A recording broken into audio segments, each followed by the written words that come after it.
शेतकरी मित्रांनो नमस्कार, मी स्वप्नील शिंदे, कृषी अभ्यासक. आज आपल्याला घेऊन आलो एक वेगळ्या पिकाची माहिती घेण्यासाठी. तर तूर प्लस कलिंगड या पिकाची आपण माहिती घेणार आहे. मित्रांनो, तुरीचं महत्व आपल्या जीवनामध्ये अनन्यसाधारण आहे. तूर ही गेल्या भरपूर वर्षापासून आपण करत आलेलो आहे. त्याच्याकडे थोडासा बघण्याचा दृष्टिकोन वेगळा होता मित्रांनो, पण आज तुरीकडे बघण्याचा दृष्टिकोन माणसांचा बदललेला आहे. बागायती तूर झालेली. आता थोडक्यात एक तुरी लागवडीचं एक सांगतो. वातावरण आता फिरलेलं आहे. सध्या वातावरण आपण बघतोय की भयान दुष्काळाच्या परिस्थितीतून आपण आलेलो आहे. आज रोजी जर बघितलं तर अवकाळी पाऊस किंवा पूर्व मान्सूनचे म्हणतो, तर खरं तर पूर्व मान्सून आहे, आपला अवकाळीच पाऊस आहे समजायचं. आणि आपण प्रतीक्षित आहे भारतीय हवामान विभागाचे की कधी पाऊस येतोय आणि डिक्लेअर कधी तारीख होती फायनल. आणि त्याच्या हिशोबाने आता शेतकऱ्यांची मानसिकता अशी मित्रांनो की कमी खर्चामध्ये जास्त उत्पन्न निघलं पाहिजे आणि कमी दिवसामध्ये पण निघलं पाहिजे. तर आता पैसा थोडा कमी झालेला लोकांकडे, त्याच्यामुळे आपल्याला करायचंय काय की आपल्याला अशा पिकांवर बोलायचंय, आपल्याला अशा विषयांवर बोलायचंय की जेणेकरून त्या शेतकऱ्याला बघणाऱ्याला किंवा त्या इम्प्लिमेंट करणाऱ्या नवीन होतकरू शेतकऱ्याला की त्याला फायदा होणार आहे. तर कुठले अशी पिकं आहेत की त्याच्यामुळे आपल्याला फायदा होणार आहे. तर मित्रांनो, आपण टायटल दिलेलं आहे की तूर प्लस कलिंगडाची यशस्वी शेती. तर आता आपण बोलणार आहे तुरीबद्दल. तर तूर ही आपल्याला रेग्युलर जीवनामध्ये दररोजच्या अन्नधान्यात आपण जी तुरीची डाळ असेल किंवा काय आपण भात आमटीत वापरतो ती आपण वापरतो. आमट्यांमध्ये वेगवेगळ्या तुरीचं अनन्यसाधारण महत्व आहे. कमीत कमी खर्चात जास्तीत जास्त प्रोटीन जर कुठलं कशातून भेटत असेल तर तुरीतून भेटतात. म्हणजे आपण ते बॉडी बिल्डिंगचे आपले बिल्डर मित्र बघतो, त्यांना काय फार काय डबे खायची गरज नाही. तुरीचं व्यवस्थित काही जर पदार्थ तयार करून घेतले तरी त्यांची बॉडी होते, असा जुन्या माणसांचा समज आहे.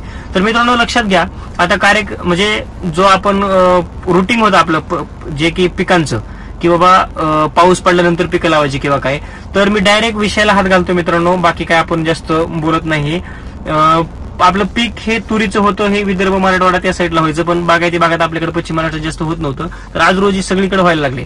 तर तूर आणि कलिंगड याचं संयुक्त नियोजन आपण 6 वर्ष झाले वेगवेगळे प्रयोग होते, त्याच्यामधून आपण लोकांना सांगतोय की तूर आणि कलिंगड नेमकं यशस्वी कसं करायचं. तर मित्रांनो, हलकी ते मध्यम स्वरूपाची म्हणजे निचरा होणारी, संपूर्ण निचरा होणारी जमीन पाहिजे. त्याच ठिकाणी आपल्याला तूर लावायची. 7.5 ते 7 फुटाचं बेडचं अंतर ठेवायचंय, ओळीतलं अंतर. आणि 2.5 फूट हे प्लांट टू प्लांट ठेवायचे, म्हणजे झाडाचं अंतर तुरीचे 2.5 फूट ठेवायचे. आणि रो टू रो म्हणजे जे ओळीचं अंतर आहे ते 7.5 ते 7 फूट ठेवायचे. अशी जमीन असेल तरी आपल्याला निवडायची. शक्यतो बेड हे दक्षिण उत्तर, मी रेग्युलर व्हिडिओमध्ये सांगत असतो, दक्षिण ते उत्तर बेड आपल्याला काढायचे, जेणेकरून जे कार्बन डायऑक्साईडचा फ्लो आहे तो वाऱ्याच्या दिशा असते जी पूर्व पश्चिम असते, त्याच्यामुळे आपल्याला वारा आडला जाणे जास्तीत जास्त कार्बन डायऑक्साईड भेटला जाईल. आणि विशेष म्हणजे त्यात जी आपण कलिंगड करणार आहे ती सकाळच्या वेळेला आपल्या ज्या वेली आहेत कलिंगडाच्या ते पूर्वेकडे वाढतात आणि संध्याकाळी 4-5च्या नंतर पश्चिमेकडे. त्या हिशोबाने दक्षिण उत्तर आपल्याला अंतर ठेवायचे. नांगरट ही पूर्व पश्चिम करायची. आणि नंतर काकरण हे आपण केल्यानंतर बेड प्रिपरेशनला बरेच लोक विचारत असतात की बाबा तूर आणि कलिंगडामध्ये बेड प्रिपरेशन आहे ते महत्वाचे. तर तुम्ही 10-26-26 किंवा 14-35-14 असेल काही ते टाकू शकता. मायक्रोन्यूट्रियनचं किट टाकू शकता. तुम्हाला जर वाटत असेल की तिथं नेमॅटोडची जमीन आहे की नेमॅटोड निंबोडी वगैरे टाकू शकता.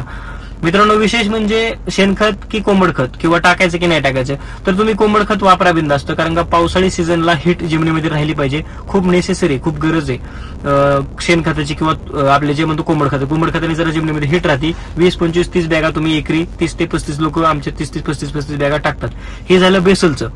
किंवा त्याच्यानंतर व्यवस्थित जमीन नांगरलेलं असेल, केलेलं असेल, काकरणी केल्यानंतर आपल्याला काळजी घ्यायची की बेड जास्तीत जास्त उंचवटा तयार होईल.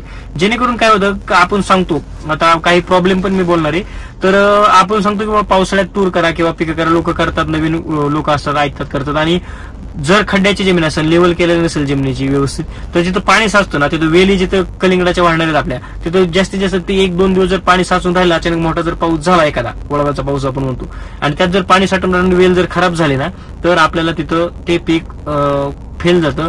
आणि तुरीला पण असा प्रॉब्लेम आहे की आता विल्टिंगचं जे मर रोगाचा प्रॉब्लेम आहे ना, बऱ्याच दिवसापासून आपल्याला जाणवतं की मर रोगाचा प्रॉब्लेम येतोय. आणि विशेष म्हणजे जमीन निवडताना तुरीसाठी जर तुम्ही गेल्या वर्षी तुरीला जर त्या ठिकाणी मर आलेला असेल तर ते क्षेत्र तुम्ही वापरायचं नाहीये, दुसऱ्या क्षेत्रावरती करायचंय. आणि एखाद्या व्हरायटीला जर समजा त्या मागच्या वेळेस जर मर आला होता तर ती व्हरायटी पुन्हा वापरायची नाही. म्हणजे कोणत्या व्हरायटी काय करायच्या हे तुमच्या पसंतीनं, तुमच्या एरियानुसार जे तुमचं कृषी विभाग सांगेल, कृषी दुकानदार सांगतील त्या हिशोबाने करा. मी पण 4-2 व्हरायटी तुम्हाला नंतर सांगणार आहे. पण काळजी एवढी घ्यायची की त्याच जमिनीमध्ये आपल्याला तूर करायची नाही, कारण का मरीचा प्रॉब्लेम हा कलिंगडाला पण आहे आणि तुरीला पण आहे, त्यामुळे ते शक्यतो टाळायचे.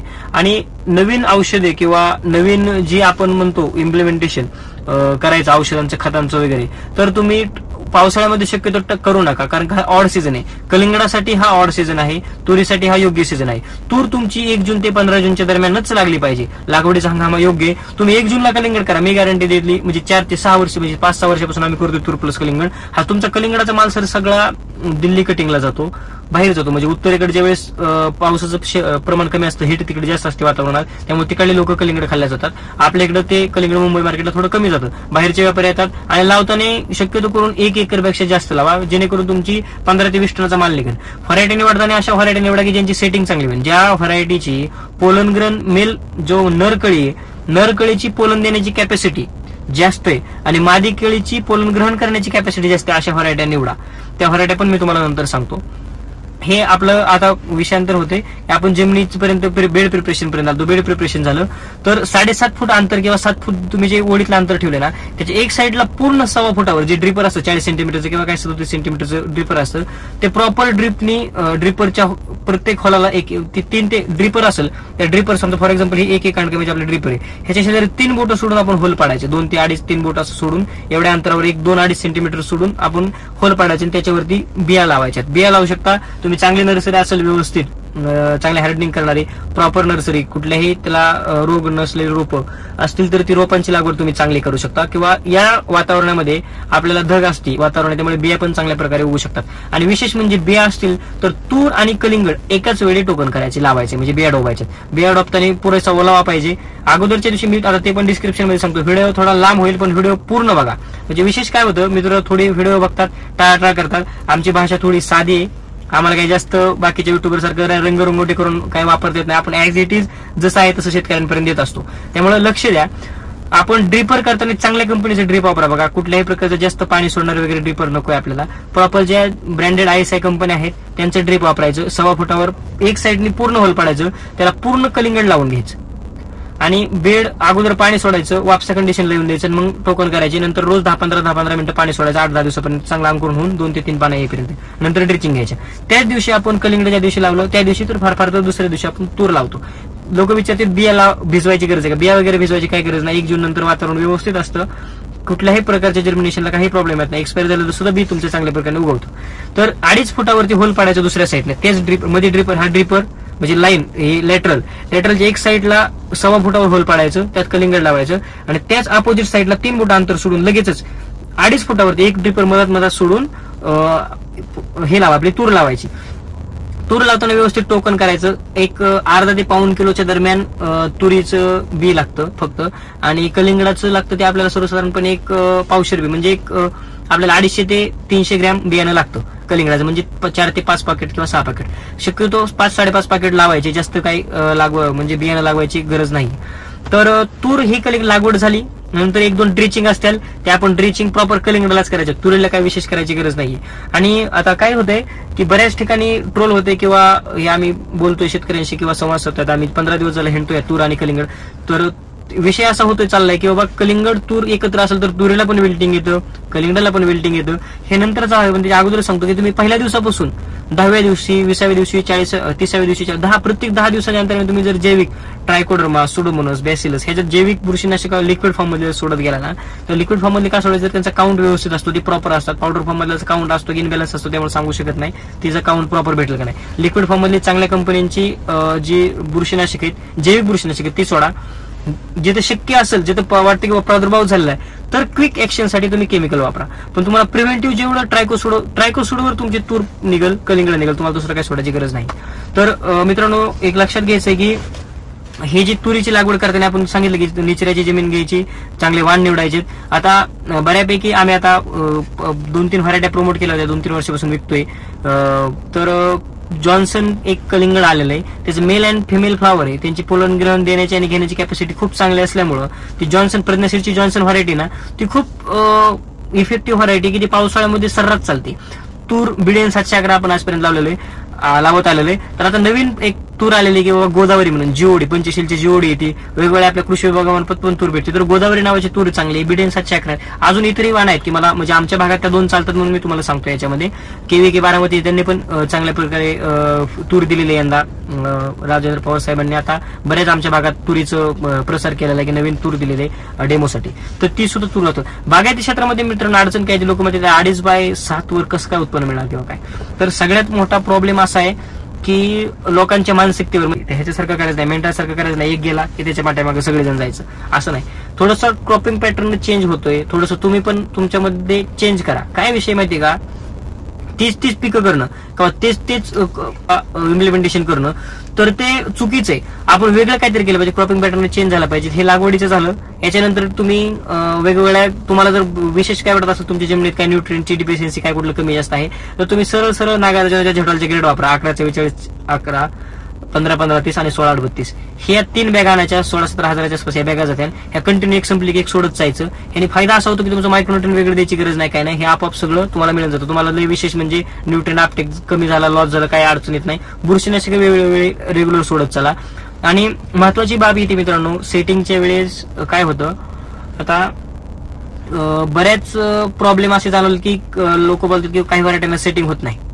तर हो, म्हणजे मधमाशी लागती सेटिंगला. जर वातावरण फुलारत आलं, वेली फुलारत आल्या आणि वातावरणात जर ढगाळपणा झाला किंवा ढगाळ वातावरण 3 ते 4 दिवस लागून राहिलं, आपल्या इकडे तर पाऊस काय होतो या भागात, जे नगर, सोलापूर किंवा जे पुण्याचा काय भाग आहे, इकडे बीड, सांगली, काही इकडला जो भाग आहे, याच्यामध्ये आपल्याला ऑगस्ट-सप्टेंबर नंतर पाऊस असतो. जून-जुलैला तर काय आपल्याला पाऊस नसतो. जर ढगाळ वातावरण असेल आणि तुमचं जर खालून बोरॉन गेलं नसेल, कॅल्शियम गेलं नसेल, मायक्रोन्यूट्रिएंट गेलं नसेल किंवा तुमची ज्या पिकाची मुळे जर अपटेक करत नसतील व्यवस्थित, तर 100% सेटिंग होणार नाही.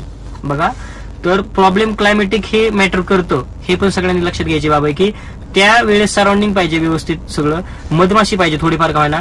काही व्हरायटीला जॉन्सन सारख्या व्हरायटी ह्यांना कमी प्रमाणात जरी माशी असली पण माशी लागती तरी त्यांचं सेटिंग होतं. आणि विशेष काळजी काय, ज्यावेळेस वेल उतरत असतात, फळधारणा होत असते, फुल मादीकडे येते, नरकडे येते, त्यावेळेस वेली उतरल्या आणि त्यात जर पाऊस झाला तर पोलन ग्रेन वाहून जाण्याची चान्सेस असतात किंवा वेली खाली चिकटल्या तर काय होतं मित्रांनो, एक लक्षात घ्या, तणनाशकाचा जर बिलकुल वापर करायचा नाही. तुम्हाला होतं काय अडचण सांगतो. तुम्ही लागवड करता आणि पाऊस थोडा पडला की मधोमध तणनाशक मारता, त्यावेळेस जे तणनाशकाचे अंश तसेच राहिलेले असतात आणि ज्यावेळेस त्या तणनाशकाचे अंश गेलेला असून त्यामुळे वेली वाढतात आणि पाऊस पडतो, त्यावेळेस त्या वेली तिथंच त्या जमिनीला चिकटल्या जातात आणि तिथं जे काय तुमचं तणनाशक आहे किंवा काही अपटेक केलं जातं मुळांमार्फत, तिथून मुळी फुटलेली, तिथे वेली चिकटती, कलिंगडाची तिथून मुळी फुटते आणि तिथं ते अपटेक करते. तर तिथं तुम्हाला स्ट्रेस जाणवल किंवा पीक शेंडा करपल्यासारखं होईल, बडण्या प्रोसेस सारखा व्हायरसचा प्रादुर्भाव होईल, अशा अनेक अडचणी या फुलधारणेच्या अवस्थेत येतात. बोरांचं प्रमाण मित्रांनो, चिलेटेड बोरांचं प्रमाण फक्त अर्धा किलो आहे. 2 स्प्लिट डोसेस मध्ये द्यायचे, 2 वेळा द्यायचे, एकदा पावशेर, एकदा कॅल्शियम बरोबर. आणि कॅल्शियम देताना शक्यतो काय करायचं,